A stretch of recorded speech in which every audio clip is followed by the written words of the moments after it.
oh shit, hard work really does pay off. You just have to die. That's the only drawback. And it's a minor drawback. It's not too big of a deal. Just get back up and walk it off, you know, once you're dead. Anyway, Naruto and Sasuke, they both talking to the fucking sage. Damn.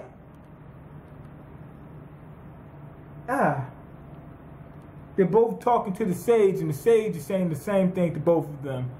You guys are reincarnations, and that's the reason why you're the chosen ones, and you're better than everybody because you were born that way with a silver spoon up your asshole.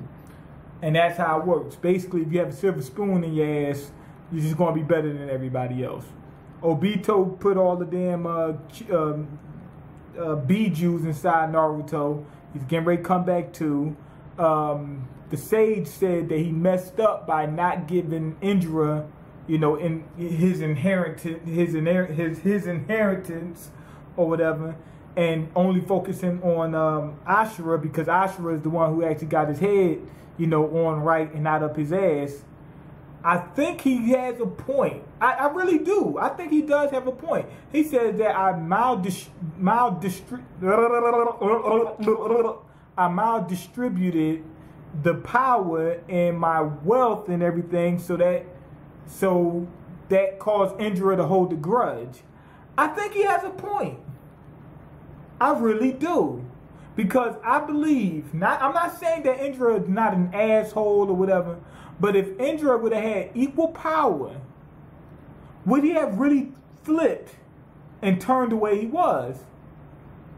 Maybe, maybe not, but check out what happened with Madara. Madara went to the good side, helped create Konoha, but he flipped when he got screwed in terms of the distribution of power within Konoha. They fucked up the Uchiha clan, and they did it on purpose, which made him flip. So if that was the case, and they said that Madara and Hashirama were the first incarnations of, the first reincarnations of Indra and Ashura, if that's why he flipped then, that's why he flipped before. Maybe if they didn't do that, he might have not had a reason to. Let's keep it real. If people had fair opportunities to get at this wealth, and the guy actually was, like, let's say the average guy was easily able to at least get a decent paying job. We're not talking about, you know, up above and beyond CEO or whatever fucking Fortune 500 company, whatever that is. I'm saying that if you can walk right into McDonald's and just be able to at least make a living. We talking about just food, water, and shelter. We ain't talking about mansion, fucking private islands, or anything like that. We just talking about food, water, and shelter. Would he go out and stick people up? I don't really think. I think most people wouldn't. If they can get food, water, and shelter, I think most people would be fairly satisfied. So I think that the sage actually had a point. So he split up the power and gave it to both Naruto and Sasuke. They get up, what you call him, what's the name,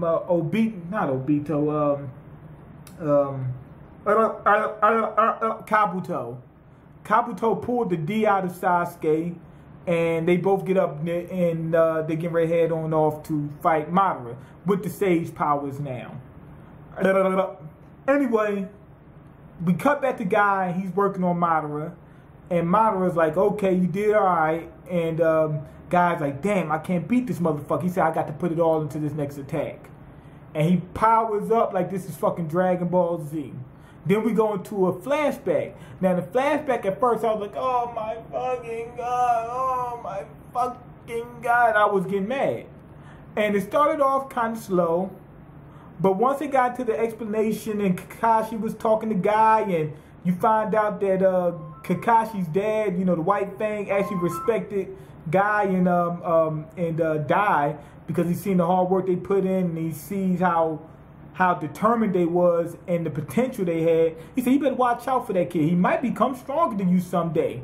Just because you were born with a silver spoon in your ass like some other folk doesn't mean that you're going to always be on top. And Kakashi's like, Okay, well, it's my dad who said it, so I better take it into consideration, but he's wrong. Anyway, he goes in and asks a guy for his name. Guy says, yo, I'm Mike Guy. And he said, and you might die if you fuck with me.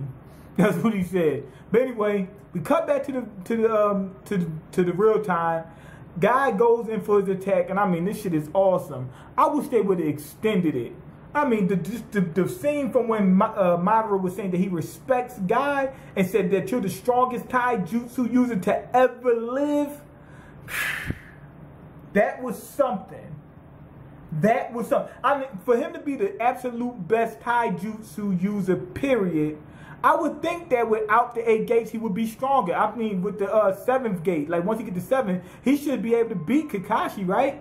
Just from going to 7. That's what I don't like about that. For me, it would make sense that with his taijutsu being so high, not only just that, with him being so adept at fighting people without using ninjutsu and whatnot. Remember, they couldn't even use genjutsu on him because he was that adept to fighting with that style. He basically took a lot of the weaknesses out of only using taijutsu. He should have been able to do better with just the 7th gate. But with that aside, Guy, he damn near killed Madara. He disintegrated a very big portion. Had he been able to keep that up for a little while longer, he might have been able to kill him. And then Kakashi acknowledges, he said, damn, Guy is better than me. But now it's at the point where Guy's going to fucking die. He should have been able to beat Kakashi at the 7th gate. But we do find out that if they go all out, Guy would beat Kakashi. Anyway, Naruto shows up, fight of the century, getting ready to start. I'm going to give this episode 4.5. I think the beginning was kind of slow, but the part with Guy was just excellent. That whole thing was excellent. And like I said, we're getting ready to get to this fight of the century. And I like what the sage said about his sons. I think it actually makes sense for people that think that everything is just, oh, we just had equal opportunity, and hard work. Nah, it don't work like that all the time. Sometimes it's the situation that calls us to be who we are. Anyway, go ahead and leave your comments, like the video, and subscribe, because I can't eat. I'm broke, nigga. I'm broke. And you got the power to change that. Peace.